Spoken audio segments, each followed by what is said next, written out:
എന്തൊരു കരിസ്മാറ്റിക് ആണെന്നറിയോ, എന്തൊരു എനർജറ്റിക് ആണെന്നറിയോ.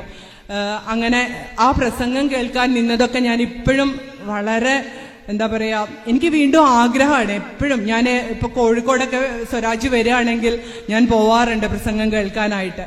എനിക്ക് ആ പ്രസംഗം കേൾക്കാൻ ഭയങ്കര ഇഷ്ടമാണ്. ആകെ ഒരു വ്യത്യാസം എന്ന് പറയുന്നത് ശീലിച്ച രാഷ്ട്രീയത്തിൽ നിന്ന് മാറാനുള്ള ഒരു ബുദ്ധിമുട്ട് മാത്രമാണ്. ഇപ്പോൾ നിലമ്പൂരിൽ സ്വരാജ് മത്സരിക്കുമ്പോൾ വളരെ സന്തോഷത്തോടു കൂടിയാണ് ഞാനിങ്ങനെ നിൽക്കുന്നത്. ചുങ്കത്തറ മാർത്തോമാ കോളേജിൽ വ്യത്യസ്ത ചേരിയിൽ നേർക്ക് നേർനിന്ന് പോർമുഖങ്ങൾ തുറന്നവരാണ് സിന്ധു ശങ്കറും സ്വരാജും. സ്വരാജിനേക്കാൾ 2 വർഷം സീനിയറായിരുന്നു കോളേജിൽ സിന്ധു ശങ്കർ. SFI നേതാവായ സ്വരാജിന്റെ പ്രസംഗം കേൾക്കാൻ KSU നേതാവായ താൻ പോകുമായിരുന്നു എന്ന് പറയാൻ സിന്ധു ശങ്കറിന് ഇപ്പോഴും മടിയില്ല.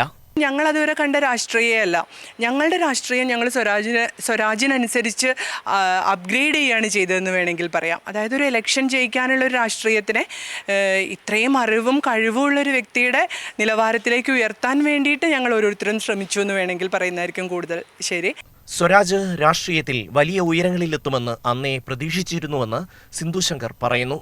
നിലമ്പൂരിൽ സ്ഥാനാർത്ഥിയായി സ്വരാജ് എത്തുമ്പോൾ രാഷ്ട്രീയം മാറ്റിവെച്ച് സ്വരാജിനായി വോട്ട് പിടിച്ചത് എന്തുകൊണ്ടെന്ന് സിന്ധു വിശദീകരിക്കുന്നു.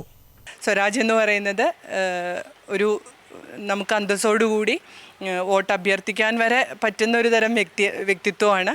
അത് തന്നെയാണ് എന്നെ സംബന്ധിച്ചിടത്തോളം. ഞാനിത് ഇപ്പോഴല്ല, ഒരു 31 വർഷം, ഇപ്പോൾ കോളേജ് ജീവിതമൊക്കെ കഴിഞ്ഞിട്ട് കുറേ ആയി, ഒരു 31 വർഷങ്ങൾക്ക് മുൻപ് ഞാനിത് തിരിച്ചറിഞ്ഞതാണെന്നുള്ളതാണ്. തെരഞ്ഞെടുപ്പ് വിജയത്തിനപ്പുറം ക്യാമ്പസ് രാഷ്ട്രീയത്തെ അക്കാദമിക് തലത്തിലും സർഗാത്മക തലത്തിലും ഒരുപാട് ഉയരങ്ങളിലേക്ക് കൊണ്ടുപോകാൻ സ്വരാജ് ശ്രമിച്ചിരുന്നു. പരിചയപ്പെടുന്ന എല്ലാവരിലും അങ്ങനെ ഒരു പോസിറ്റിവിറ്റി നിറയ്ക്കുന്ന ഒരു വ്യക്തിയാണ്. അതുകൊണ്ട് അവരോടൊന്നും എനിക്ക് അങ്ങനെ പ്രത്യേകിച്ച് പറയാനൊന്നുമില്ല. വിജയിക്കട്ടെ എന്നുള്ള ഒരു ആഗ്രഹം മാത്രം. കോഴിക്കോട് അധ്യാപികയായി ജോലി ചെയ്യുകയാണ് സിന്ധു ശങ്കർ. ഉറച്ച കോൺഗ്രസ് അനുഭാവമുള്ള കുടുംബമാണ് സിന്ധു ശങ്കറിൻ്റേത്. എങ്കിലും ഇത്തവണ നിലമ്പൂരിൽ ജയിക്കേണ്ടത് സ്വരാജാണെന്ന് സിന്ധു ശങ്കർ ഉറപ്പിച്ചു പറയുന്നു. ക്യാമറമാൻ പ്രകാശിനൊപ്പം ഷമ്മി പ്രഭാകർ, കൈരളി ന്യൂസ്, നിലമ്പൂർ.